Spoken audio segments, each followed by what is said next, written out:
Hello everyone,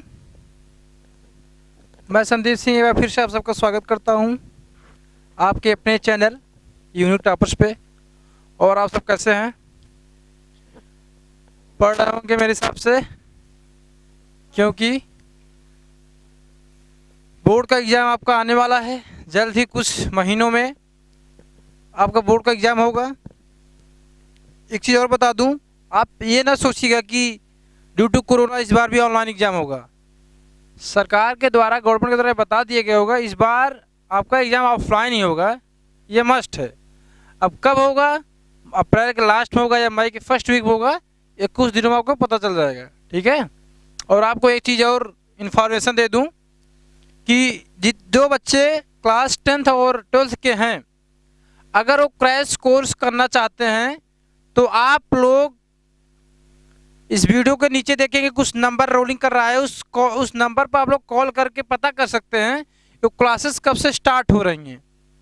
class 10th और 12th के student जो अभी तक, मान लीजिए कुछ बच्चे ऐसा होता है सोए रहते हैं, अगर वो फिर से पूरा सिलेबस पढ़ना चाहते हैं तो 50 दिनों में आपको पूरा सिलेबस कंप्लीट करा दिया जाएगा। क्रैश कोर्स चल रहा है आपका। अगर आपको इसकी बारे में कुछ जानकारी चाहिए तो आप लोग नंबर पे कॉल करके पता कर सकते हैं। जितने भी बच्चे हैं जिनको अगर चाहिए, ऐसा सुविधा चाहिए, अगर ऐसी फैसिलिटी चाहिए तो वो कर सकते हैं। और जो बच्चे पढ़ रहे हैं पहले से, उन्हें कोई दिक्कत नहीं है। हम अपनी तरफ से पूरा प्रयास कर रहे हैं।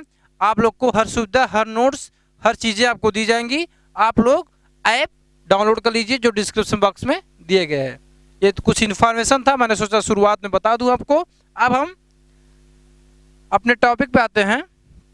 जो हमने आपको कल क्या पढ़ाया था, मैंने कल आपको बताया था साइन कन्वेंशन के बारे में। मेरे हिसाब से सब पढ़ कर आए होंगे आज।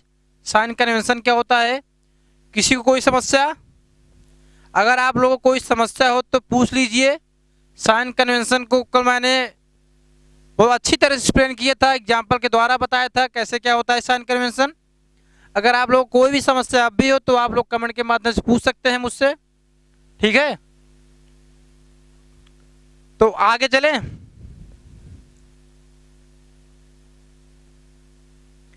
हमें आज क्या पढ़ना है? आज हमें पढ़ना है, मैंने आपको बताया था कि हमें इमेज फॉर्मेशन, मेरा मेन जो उद्देश्य है पढ़ने का इमेज फॉर्मेशन है, जो कि मेन पॉइंट है, मेन टॉपिक है, जहां से न्यूमेरिक क्वेश्चंस पूछे जाते हैं, ठीक है। तो आज हम साइन कन्वेंशन पहले पढ़ लिया है कि साइन कैसे लेते हैं। आज हम पढ़ेंगे क्या रूल्स है इमेज फॉर्मेशन करने का। जो हम रे डायग्राम के थ्रू इमेज बनाते हैं, पहले कॉनकेव मिरर में बात करेंगे, फिर कॉन्वेक्स मिरर में बात करेंगे, तो उसके कुछ रूल्स हैं। और क्या रूल्स हैं, कैसे, किस रूल्स से हम इमेज फॉर्मेशन करेंगे, आज पहले उस रूल्स को पढ़ते हैं। इसके बाद हम लोग इमेज फॉर्मेशन पढ़ेंगे पूरा, ठीक है, जितने केसेस बनते हैं। ओके, तो स्टार्ट करते हैं।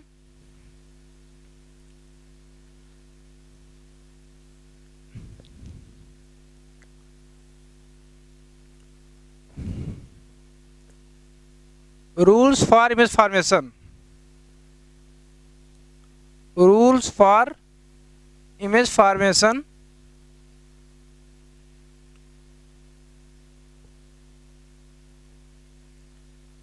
For concave mirror. हम कॉनकेव मिरर का पढ़ेंगे रूल्स, सेम सेम वही चीज कॉन्वेक्स मिरर में भी लागू होगा, ठीक है। Rules for image formation for concave mirror, बहुत ध्यान सुनेगा, आप लोगों को कोई भी दिक्कत नहीं होगी। आप इमेज फॉर्मेशन सेकंडों में बनाएंगे। अगर रूल्स आपको पता रहेंगे, आपको इमेज फॉर्मेशन बनाने में कोई प्रॉब्लम नहीं होगी। कॉनकेव मिरर, ध्यान सुनिएगा। पहला रूल क्या है,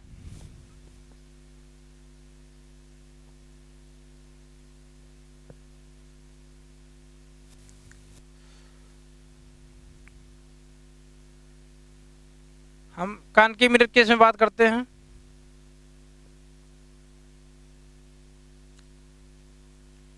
ये आपका प्रिंसिपल एक्सिस हो गया, सेंटर ऑफ कर्वेचर, फोकस, पोल। ध्यान सुनिए, इमेज फॉर्मेशन में पहला रूल यह कहता है, अगर कोई भी रे ऑफ लाइट, ध्यान सुनिएगा, अगर कोई भी रे ऑफ लाइट इस प्रिंसिपल एक्सिस के पैरेलल पास करती है। क्या कहा मैंने? अगर कोई भी ray of light principal axis के पैरेलल पास करती है, after reflection it passes through the focus. ये पहला रूल है। हम 4 रूल बताएंगे, उन 4 रूल से आप किन्हीं 2 रूल का यूज करके हमेशा इमेज फॉर्मेशन बनाएंगे। एक एक पॉइंट जो बोल रहा हूं उसको ध्यान से सुनते रहिए। मैं क्या कह रहा हूं, हम 4 रूल्स आपको बताएंगे, किन्हीं 2 रूल्स का ही यूज करेंगे इमेज फॉर्मेशन करते समय। अब कौन से 2 रूल्स का यूज करेंगे वो हम इमेज फॉर्मेशन देखेंगे। Any 2 rules you can use, okay, जो आपको वहां फिट बैठे। मैंने पहला रूल क्या बताया? Any ray of light passes parallel to the principal axis and after reflection it passes through the focus. It is the first rule. Okay? Second rule के बारे में बात करते हैं। मुझे लिखना तो नहीं पड़ेगा, मैं लिख देता हूं, आप लोग नोट कर लीजिए। वैसे आपको नोट्स मिलेगा, यहां लिख देता हूं।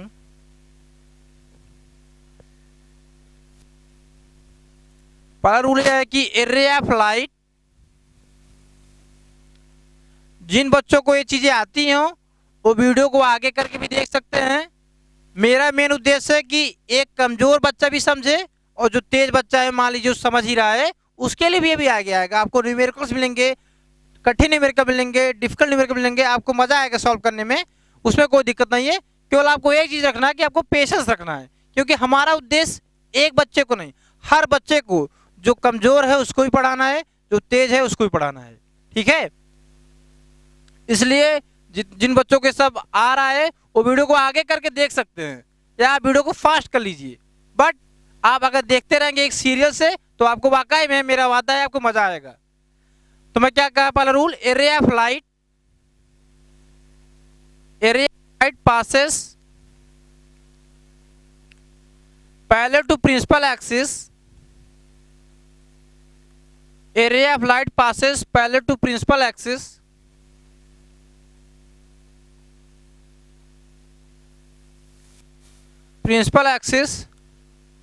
after reflection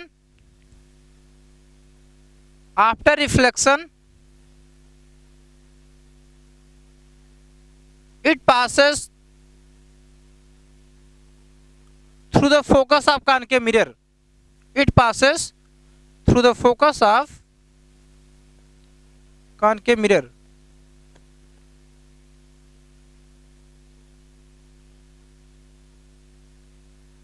फोकस आप लोग नोट करते चलिए मेरे साथ। After reflection it passes through the focus of concave mirror. ये आपका पहला रूल था। क्लियर हुआ? एक बार हमको बता दीजिए, क्लियर हो गया? जितने बच्चे देख रहे हैं वीडियो, एक बार हमको बता दें कि हाँ सर क्लियर हो गया। आप देख सकते हैं यहाँ पे फिर से मैंने एक प्रिंसिपल एक्सिस के पैरेलल रे पास कराई, तो after reflection it passes through focus. हमेशा ध्यान रखिएगा, इस चीज को नोट कर लीजिए। अगर प्रिंसिपल एक्सिस के पैरेलल कोई भी रे ऑफ लाइट पास करेगी तो रिफ्लेक्शन के बाद वो हमेशा फोकस से होकर गुजरेगी। ये आपका फर्स्ट रूल था। सेकेंड रूल समझते हैं हम लोग।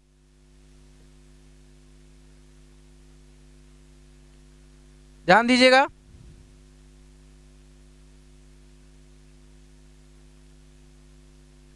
सेकेंड रूल,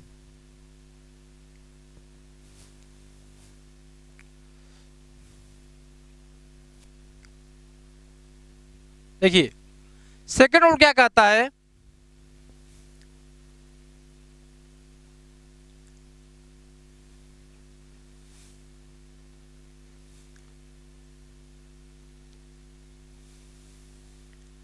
सेकेंड रूल आपका यह कहता है कि अगर कोई भी ray of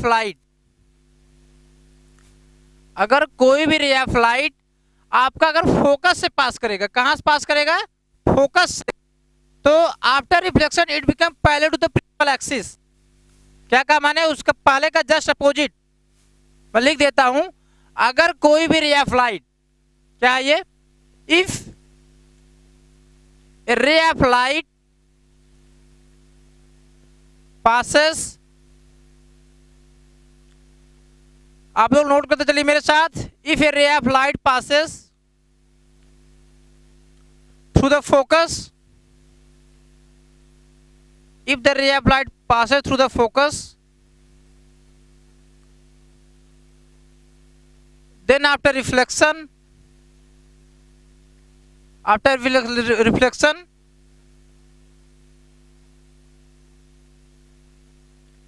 it become parallel to the principal axis.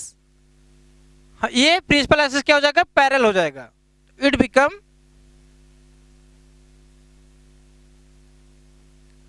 Parallel to the principal axis.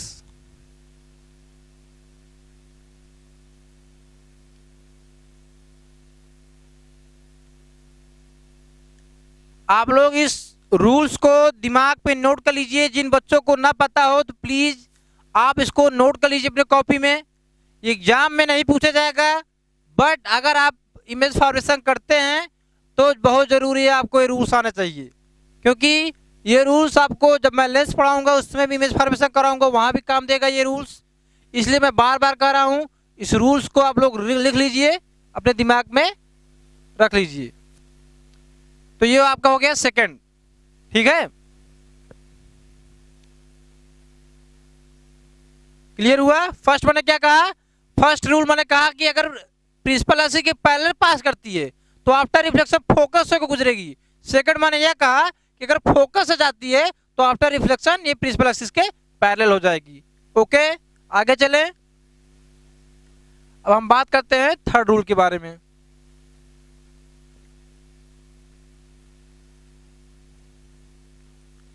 अब हम थर्ड रूल के बारे में बात करते हैं।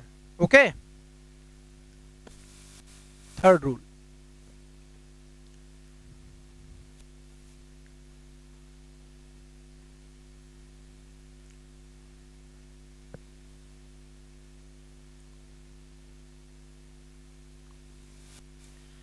आपका सेंटर ऑफ कर्वेचर हो गया, फोकस हो गया, ये पोल हो गया।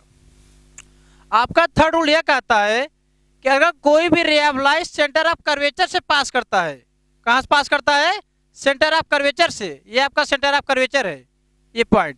अगर कोई भी ray of light centre of curvature से पास करता है तो वह अपने ही पाथ को रिट्रेस कर देगा। हमेशा ध्यान रखिएगा, वह अपने ही पाथ को क्या करेगा, रिट्रेस कर देगा, उसी पाथ पे वापस लौट जाएगा। क्लियर हुआ। अगर कोई भी ray of light centre of curvature से पास करता है तो after reflection it retraces there path, यह पुनः अपनी पाथ पे वापस लौट जाएगा। मैं इस चीज को लिख देता हूं, आप लोग नोट कर लीजिए। थर्ड क्या है, if a ray of light, if a ray of light passes through, if the ray of light passes through center of curvature,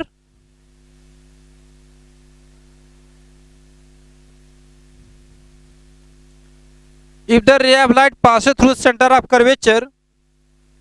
हाँ, एक चीज और बता दें आप लोग को, अगर आप लोग को बोर्ड की तैयारी करने में कोई प्रॉब्लम आ रही है, आप लोग घर पे पढ़ रहे हैं, कोई भी टॉपिक पढ़ रहे हैं, तो मैं आपसे बार बार कह रहा हूं, आप हमें कमेंट के माध्यम से बता दीजिए, हम उस पे आप लोग को किसी भी तरीके से आप लोग को हम उसका सोल्यूशन देंगे, किसी भी टॉपिक में। I am not talking about particular optics, you can ask any question from the electrostatic, magnetic and also modern physics जो आपका है लास्ट का, ठीक है। ये सब चीजें अगर आपको कोई भी प्रॉब्लम कर रही है, कोई भी न्यूमेरिकल्स हो, कुछ भी हो, आप टेलीग्राम पे जाइए, डिस्क्रिप्शन बॉक्स में दिया गया है, वहां पे या मुझे कमेंट के माध्यम से आप बता दीजिए, मैं आपको उसका सोल्यूशन किसी माध्यम से, चाहे यूट्यूब के माध्यम से या किसी माध्यम से, उसका सोल्यूशन आपको टेलीग्राम पे मिल सकता है, कहीं ना कहीं आपको सोल्यूशन उसका मिल जाएगा। ओके, तो ये सब आप लोग के लिए हम लोग कर रहे हैं, इस इंस्टीट्यूशन के द्वारा किया जा रहा है। ओके, तो मैंने क्या कहा, third rule, if a ray of light passes through the centre of curvature then after reflection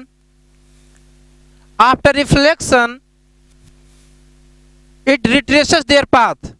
retraces भी होता है, उसी पाथ को रिमीज पुनः उसी पाथ को पुनः ट्रेस करेगा। after reflection it retraces their path। ये बहुत इंपॉर्टेंट है, इसको हम लोग बार बार यूज करेंगे, वैसे इंपॉर्टेंट सभी हैं, ठीक है। ये आपका क्या हो गया, थर्ड रूल। क्लियर हुआ। फर्स्ट रूल मैंने बताया कि अगर प्रिंसिपल एक्सिस की पैरेलल है तो आफ्टर रिफ्लेक्शन वो प्रिंसिपल फोकस से पास करेगा। सेकंड मैंने बताया अगर कोई भी रे ऑफ लाइट फोकस से होकर पास करती है तो after reflection it become parallel to the principal axis. और मैंने लास्ट में थर्ड में क्या कहा मैंने, अगर कोई भी रे अप्लाइड सेंटर ऑफ कर्वेचर से पास होती है तो after reflection it retraces there path, reflection होने के बाद ये अपने पाथ को पुनः वापस लौट जाएगी। क्लियर हुआ? अब चौथा आप लोग पढ़े होंगे लॉ ऑफ रिफ्लेक्शन, चौथा वही है, मैं यहाँ लिख देता हूं। चौथा यही है आपका, अगर कोई मिरर है आपका ऐसा है, अगर ये यहाँ पे इंसिडेंट हो रहा है तो सेम एंगल बना के ये रिफ्लेक्ट हो जाएगा। चौथा यही है, कहीं कहीं इसका यूज होता है, बहुत कम ही यूज है। अगर ये थीटा है तो ये भी थीटा हो जाएगा।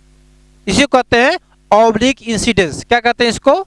Oblique incidence. ऑब्लिक इंसिडेंस अगर आप लोग लिखना चाहे तो लिख लीजिए इसको। For any ray of light incident on the mirror then it making same angle it reflect by making the same angle. अगर कोई भी रे ऑफ लाइट यहाँ इंसिडेंट होती है कुछ एंगल बना के, तो after reflection it make the same angle और रिफ्लेक्ट हो जाएगी। ये आप लॉ ऑफ रिफ्लेक्शन है, आप लोग पढ़े होंगे, मैंने फर्स्ट वीडियो में शायद फर्स्ट लेक्चर में इसको बताया था। तो इसी को कहते हैं ऑब्लिक इंसिडेंस। ये आपके 4 रूल है, इन्हीं चारों रूल का हम लोग इमेज फॉर्मेशन में यूज करेंगे। अगर आपको रूल्स में कोई भी समस्या हो तो बार बार हमसे पूछ लीजिए। यही रूल आपका कॉन्वेक्स मिरर में भी यही सेम टू सेम होता है। हम लोग इसलिए कॉन्वेक्स मिरर को नहीं बताते क्योंकि जानते हो जब कॉन्वेक्स मिरर में आपको इमेज फॉर्मेशन बताएंगे उसका केवल एक ही केस ही बनता है। हम एक ही केस बनता है कि आप लोग इन्फिनिटी से पोल के बीच में कहीं भी आप ऑब्जेक्ट रख दीजिए, आपका इमेज ये जगह बनेगा। क्लियर हुआ? इसलिए हम लोग कॉनकेव मिरर के थ्रू आपको रूल समझाते हैं, क्योंकि कॉनकेव मिरर में 5 अच्छे केस अभी हम आपको बताएंगे तो आप देखेंगे। मेरा रीजन यही है। आप कॉन्वेक्स से भी ऐसे पढ़ सकते हैं, सेम टू सेम वही रूल है, बट मेन रीजन क्या है कि कॉनकेव में ज्यादा केसेस हैं, तो कॉनकेव मिरर के थ्रू हम लोग रूल समझा देते हैं हम लोग को। ठीक है, क्लियर हुआ? आगे चले। अब हम आगे चलते हैं, इमेज फॉर्मेशन कॉनकेव मिरर पढ़ेंगे। आप लोग को एक एक चीज क्लियर होनी चाहिए। कोई भी समस्या हो, मैं बार बार कर रहा हूं, अगर आपको कोई भी समस्या हो आप हमें किसी भी माध्यम से, डिस्क्रिप्शन बॉक्स में टेलीग्राम है, सब कुछ चीज़ें डिस्क्रिप्शन बॉक्स में दी गई हैं, आप वहां देखेंगे, किसी माध्यम से आप हमें बता सकते हैं, सूचना हमारे तक पहुंच जाएगी, तो हम आपके जो भी प्रॉब्लम्स है उसका सोल्यूशन आपको देंगे। ओके, बात करें आगे।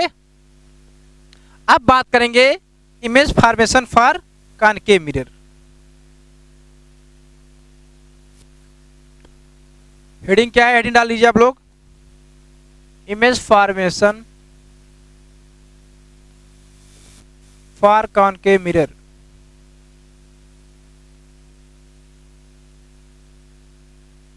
For concave mirror.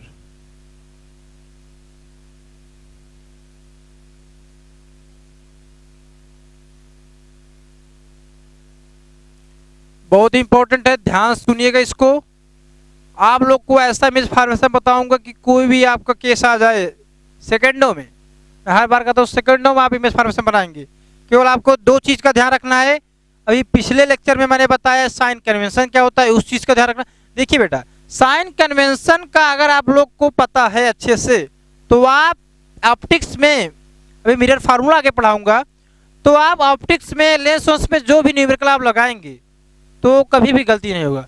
जानते हो गलती कहाँ आती है?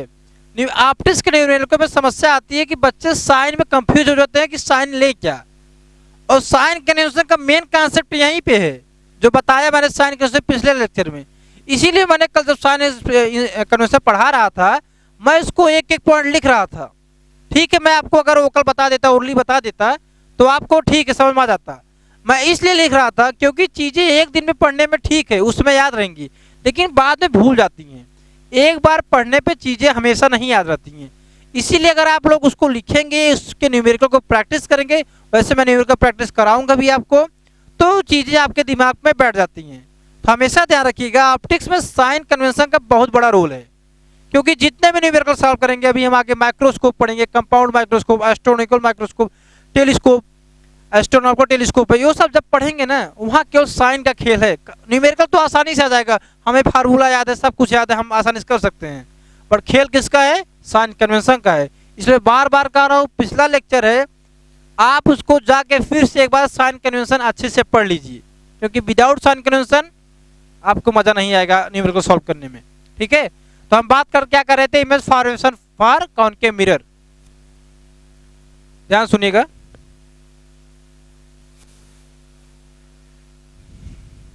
पहला केस लेता हूं मैं, कॉनकेव मिरर पहले बना दें।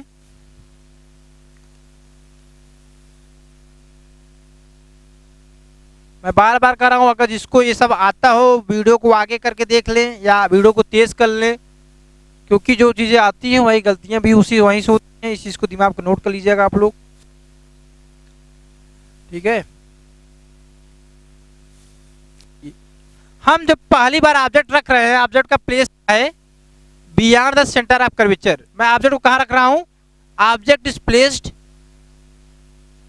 जो हमारा पहला केस है, फर्स्ट केस, हम क्या कर रहे हैं, ध्यान सुनिए, इमेज फॉर्मेशन कर रहे हैं कॉनकेव मिरर के लिए। हम ऑब्जेक्ट को रखेंगे और देखेंगे इमेज कहां बनेगा। पहली बार हम जो ऑब्जेक्ट रख रहे हैं, हम सेंटर ऑफ कर्वेचर के बियॉन्ड रख रहे हैं, मींस सेंटर ऑफ कर्वेचर के आगे रख रहे हैं, एक सेंटर ऑफ कर्वेचर के पीछे रख रहे हैं, अगर आगे इसको मानते हैं आप तो। Object is placed beyond centre of curvature, beyond C लिख दे रहा हूं शॉर्टकट में। ऑब्जेक्ट आपका यहां रखा गया है, ठीक है, ध्यान सुनेगा। अब हमें इमेज फॉर्मेशन करना है। अब रूल्स को ध्यान रखिए, रूल्स दिमाग में आ जाना चाहिए, हम क्या कौन सा रूल्स यूज करें। पहला मैंने बताया था, आप एक प्रिंसिपल एक्सिस के पैरेलल ले जाइए। अब लोग लाइन सही बनाइएगा, ठीक है, प्रिंसिपल एक्सिस के पैरेलल ले जाइए। मैंने बताया कि प्रिंसिपल एक्सिस से आपका मान लीजिए फोकस है, अगर प्रिंसिपल एक्सिस पैरेलल तो हमेशा कहां से पास होगा, फोकस से पास होगा। क्लियर हुआ। और एक हमने बताया, जब भी आपको देखो जो चीजें बता रहा हूं उसको दिमाग में नोट कर लीजिए। पहला मैंने कहा कि किन्हीं दो रूल्स का यूज करेंगे, जो भी रूल्स बताए मैंने, किन्हीं दो रूल्स का यूज करेंगे। आप लोग जानते हैं इमेज बनने के लिए दो रे का आपस में कटना बहुत जरूरी है, इसलिए जब किन्हीं दो रूल्स का यूज करेंगे तभी तो रे आपके जाकर कहीं ना कहीं कटेंगे, और जहां एक दूसरे को कट करेंगे वहीं आपका इमेज बनेगा।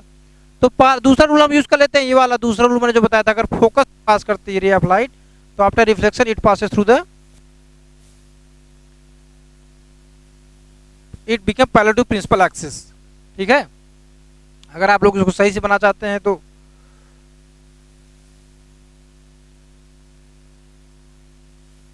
ये आपका, सॉरी फिर से बना दे रहा हूं एक बार आप लोग को।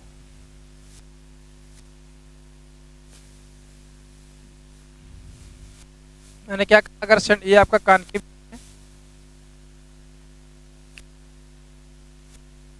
ठीक,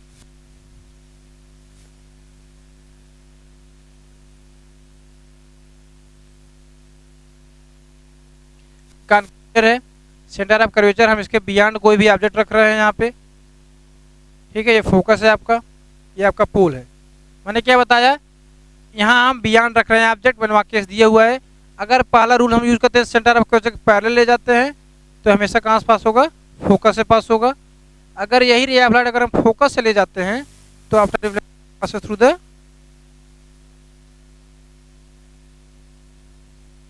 सेंटर ऑफ कर्वेचर में, अगर इधर ले लो थोड़ा सा,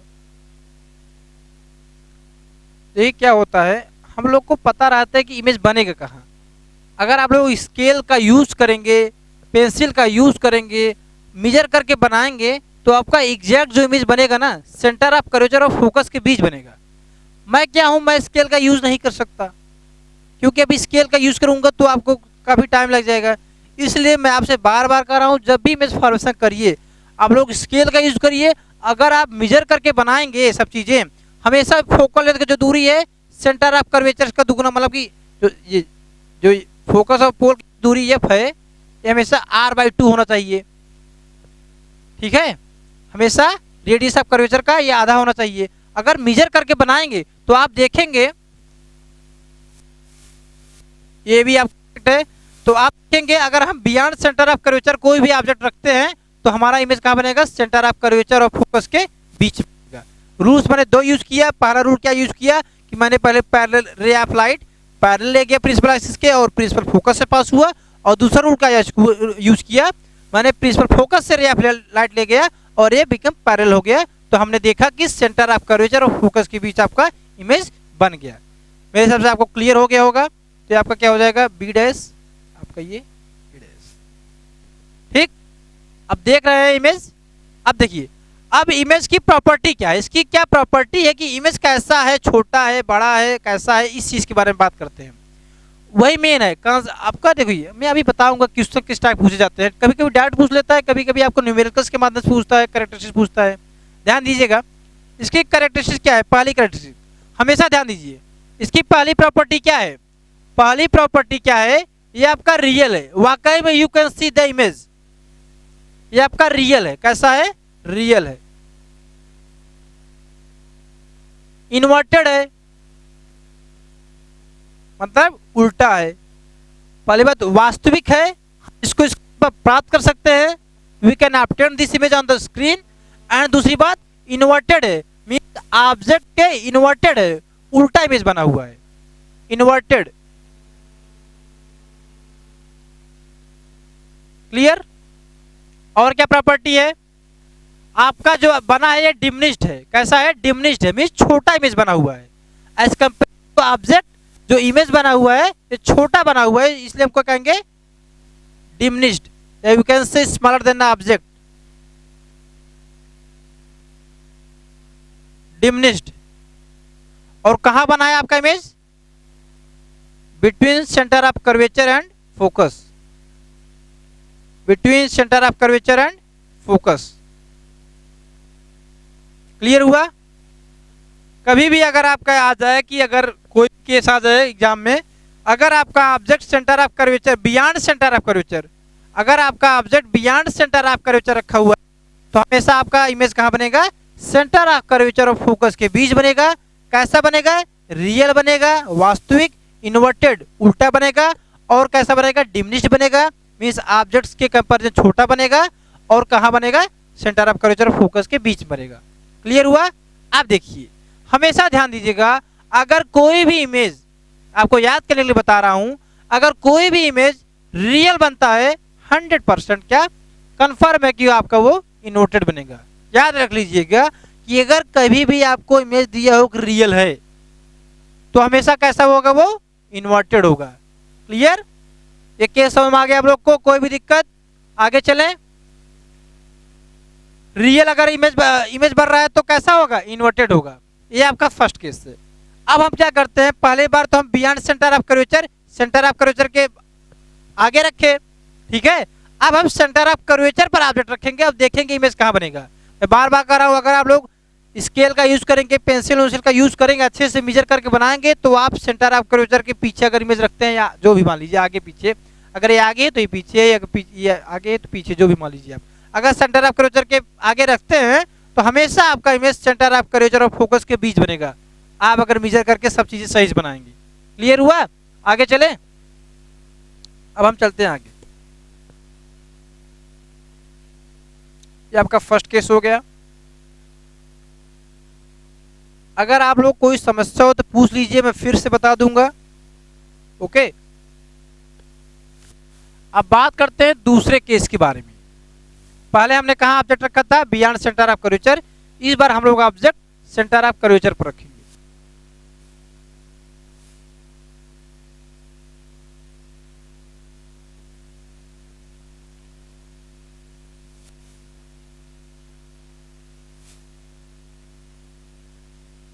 ये आपका पोल हो गया, ये आपका फोकस हो गया, ये आपका सेंटर ऑफ कर्वेचर हो गया। हमें ऑब्जेक्ट कहां रखना है, सेंटर ऑफ कर्वेचर पर। इस बार ऑब्जेक्ट कहां रखा गया है, ऑब्जेक्ट इज प्लेस्ड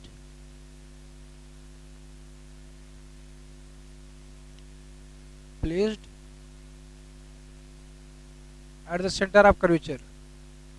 PLACED है, ध्यान दीजिएगा, eight the centre of curvature. पहली बार मैंने ऑब्जेक्ट कहां रखा था, beyond the centre of curvature, ठीक है। तो आपका इमेज कहां बना, सेंटर ऑफ कर्वेचर और फोकस के बीच। अब हम देखते हैं हमारा इमेज कहां बनता है। रूल यूज कीजिए, इसको ए भी मान लीजिएगा, ठीक है। पहला रूल हम पहला वाला यूज करेंगे क्या, parallel to the principal axis it passes through the focus. और दूसरा रूल यूज करते हैं हम लोग, फोकस से पास करा देते हैं और ये आपका प्रिंसिपल एक्सिस के पैरेलल। अब मैं बार बार कर रहा हूँ, आप लोग मेजर करके बनाएंगे तो आपको बिल्कुल जहां आप ऑब्जेक्ट रखे हैं, मेरे फिगर में आप लोग को कुछ मतलब गलत क्या, कॉन्सेप्ट वही है। अगर आप यही चीज मेजर करके बनाएंगे, अगर आप सेंटर ऑफ कर्वेचर पर ऑब्जेक्ट रखेंगे, मेरे देखिए मेरे मेन मकसद क्या है, आपको कॉन्सेप्ट समझाना। मैं मेजर करके थोड़ी बना रहा हूँ कि आपको एकदम मेजर करके बना रहा हूँ हर चीजें, लेकिन आप अगर आप बार बार इसलिए कह रहा हूँ क्योंकि ये आपको देखो कुछ उल्टा सीधे दे, अभी मैं रब करके फिर से मिटा के बना दूं सही से। अब हमें तो पता है कि इमेज यहीं बनेगा, हमें तो ये तो पता ही है, तो इमेज तो यहीं बनेगा। तो मैं क्या करूंगा, मैं ऐसे बना दूंगा, उसमें क्या है, सही बन जाएगा। लेकिन आप ये चीज अगर अपने एग्जाम में बना रहे हैं, मैं बार बार कर रहा हूं, अगर यही चीज अगर आप एग्जाम में बना रहे हैं तो आप पेंसिल और आप स्केल से मेजर करके बनाइएगा, क्योंकि एग्जामिनर में भी वैसे कोई तो बना, ये देखिए यहां से एक मिट गया था, एग्जामिनर तो मेजर तो करेगा नहीं, बट उसके कभी कभी मेजर कर लेता, कुछ एग्जामिनर होते हैं संकी टाइप के, मैं भी मेजर ही कर ली, तो क्या कहना है। इसलिए कह रहा हूं आप लोग जब भी ये बनाइएगा इमेज फॉर्मेशन, मेजर करके स्केल से बनाइएगा। तो आप क्या, मैंने क्या केस लिया था, object is placed at the centre of curvature. अगर आपका सेंटर ऑफ कर्वेचर पर ऑब्जेक्ट रखा हुआ है तो इमेज हमेशा कहां बनेगा, eight the centre of curvature, मतलब वहीं बनेगा जहां आप अगर सेंटर ऑफ कर्वेचर पर रखे हैं। यही एक ऐसा केस है कि जहां इमेज की साइज ऑब्जेक्ट की साइज के बराबर होता है। डायरेक्ट क्वेश्चन पूछता है, बताइए कि क्वेश्चन आपको ऐसे पूछ सकता है कि बताइए कि आपका पहले देखिए condition, image is same size as the object, बताइए कि आपका ऑब्जेक्ट कहाँ रखा हुआ है, तो आप बता देंगे तुरंत। अगर आपको पता होगा कि हाँ अगर सेंटर ऑफ कर्वेचर का ही एक कैसा है, एक केस ऐसा है, अगर हम सेंटर ऑफ कर्वेचर पर ऑब्जेक्ट रखते हैं तो इमेज सेंटर ऑफ कर्वेचर पर ही बनता है और सेम साइज बनता है जो साइज आपका ऑब्जेक्ट का है। ऐसा क्वेश्चन कभी एक नंबर में पूछा जाता है, इसलिए इस केस को इंपॉर्टेंट कर लीजिएगा, ठीक है, इस केस को क्या इंपॉर्टेंट बना लीजिएगा, ये केस पूछता है।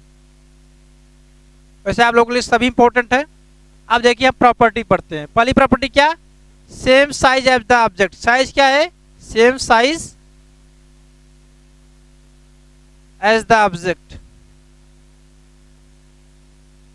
Same size as the object.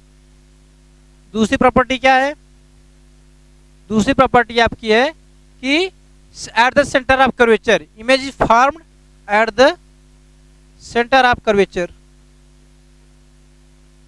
Eight the centre of curvature,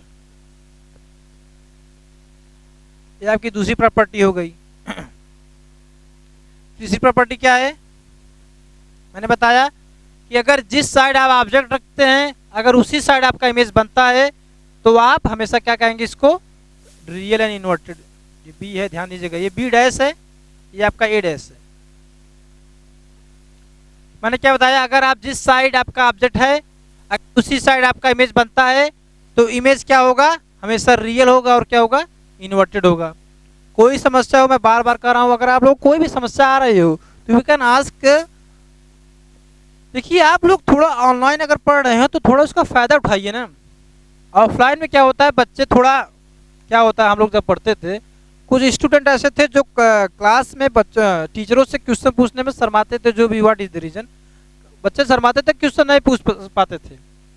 तो ऑनलाइन का एक बहुत बड़ा फायदा यह भी है कि आपको शर्माना नहीं है।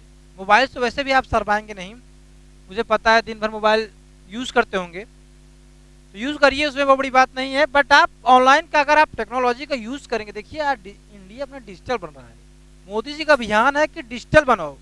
तो डिजिटल कैसे बनाना है, फेसबुक व्हाट्सएप इंस्टाग्राम यूज करके डिजिटल नहीं बनना है।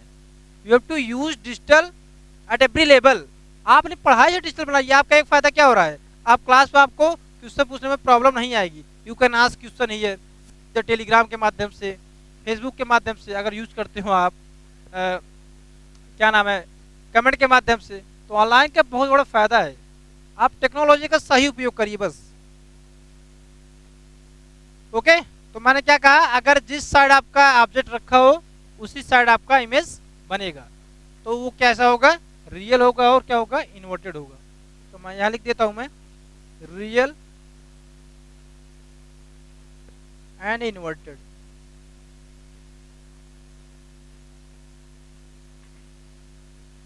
आप लोग को फिजिक्स मेरे साथ पढ़ते रहिए, बोर्ड में आपका नंबर ज्यादा लाने की गारंटी आप पे डिपेंड है, लेकिन मैं इतना कह सकता हूं कि आपका नंबर आपके अनुसार, अगर आपने पढ़ाई की है वैसा आएगा, अगर आप इससे जुड़े हैं। मैं ये तो नहीं कर सकता कि अगर आप कभी पढ़े ही ना हो मैं आपको कुछ ऐसा दे दूं जड़ी बूटी की आपका नंबर आ जाए। मैं इतना कहता हूं, अगर आपने वाकई में पढ़ाई की है, अगर आपने वाकई पढ़ाई की है, तो जो मेरा ये आपका हेल्प रहेगा इस ऑनलाइन के माध्यम से, वो आपको बहुत अच्छा, आपको प्रॉफिट होगा, आपको बहुत अच्छा फायदा होगा, और आप और अच्छे नंबर गेन कर सकते हैं। ठीक है, इसलिए इससे जुड़े रहिए, ज़्यादा से ज़्यादा लोगों तक पहुंचाइए, और आप चैनल को सब्सक्राइब कीजिए। ठीक है, आगे बढ़ते हैं। ये आपका हो गया सेकंड केस।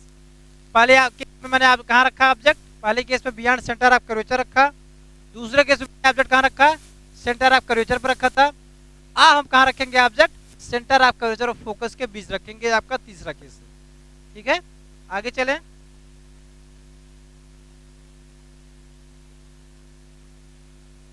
अब हम बात करते हैं क्या,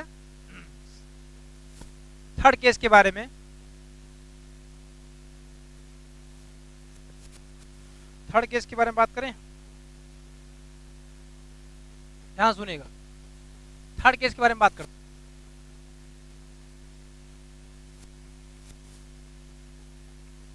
ये आपका कान के मिरर हो गया।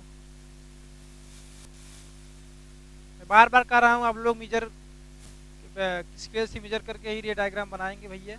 इस चीज़ को बार बार इसलिए कह रहा हूँ क्योंकि अगर मेरी तरह, मैं तो केवल आपको कॉन्सेप्ट बता रहा हूँ कि हाँ इमेज कहाँ रखेंगे, कहाँ बनेगा। If use the ray diagram with the pencil with the scale, then your ray diagram वहीं बनेगा जहाँ बनना चाहिए। अगर आप बियॉन्ड सेंटर ऑफ कर्वेचर रख रहे हैं तो हमेशा सेंटर ऑफ कर्वेचर फोकस के बीच ही बनेगा। तो आगे बात करते हैं हम लोग क्या, ये आपका सेंटर ऑफ कर्वेचर हो गया, ये आपका फोकस हो गया, ये आपका फोकस। इस बार हम थर्ड केस में क्या लेंगे, हम ऑब्जेक्ट रखेंगे कहाँ पे, सेंटर ऑफ कर्वेचर, और हम लोग ऑब्जेक्ट को कहाँ रखते हैं,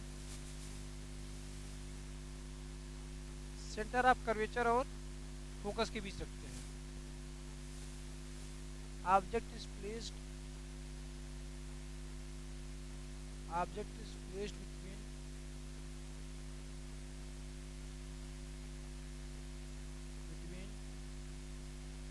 centre of curvature, centre of curvature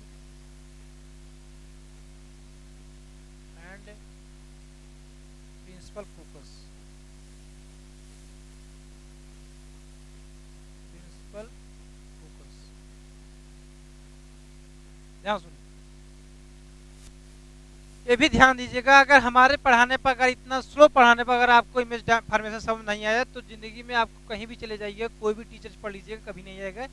ये बात भले ही खराब लगे आप लोग को, लेकिन दिमाग नोट कर लीजिए, अगर इतना स्लो पढ़ाने पर अगर आपके दिमाग में इमेज फॉर्मेशन आपको समझ नहीं आया, तो कहीं भी चले जाइए, किसी भी यूनिवर्सिटी में चले जाइए, कहीं भी चले जाइए, कितने भी बड़े टीचर पढ़ लीजिएगा, आपको कभी नहीं आएगा।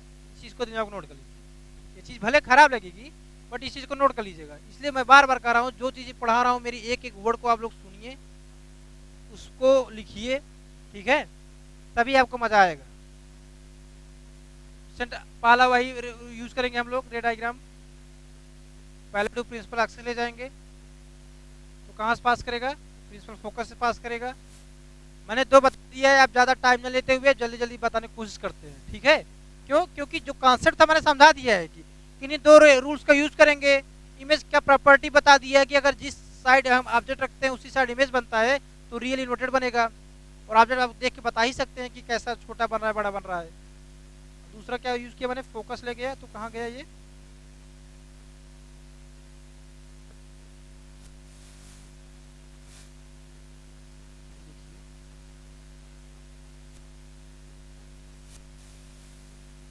अगर मैं इसको फोकस ले जाता हूँ तो ये आपका यहाँ आता है।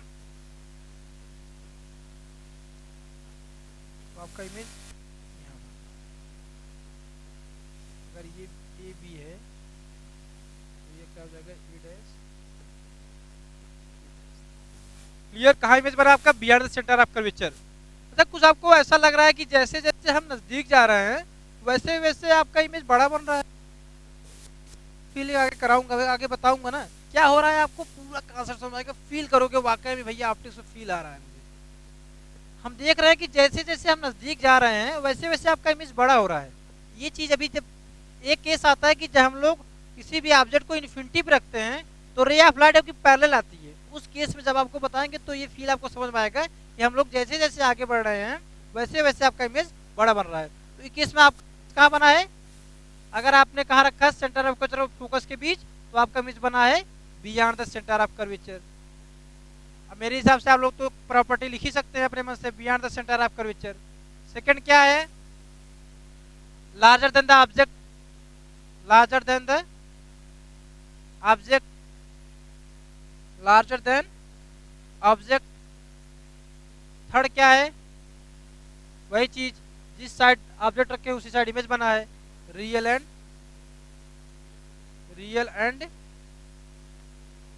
इन्वर्टेड। मेरे हिसाब से मैंने आपको 3 केस बताया। मैं आपसे कहता हूं आप लोग 3 केस जो और हैं घर पे प्रैक्टिस कीजिएगा। मैं अगले वीडियो में उन तीनों केसेस के बारे में बात करूंगा।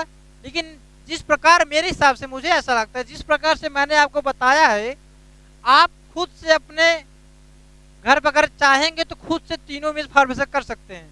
कौन सा केस बनेगा?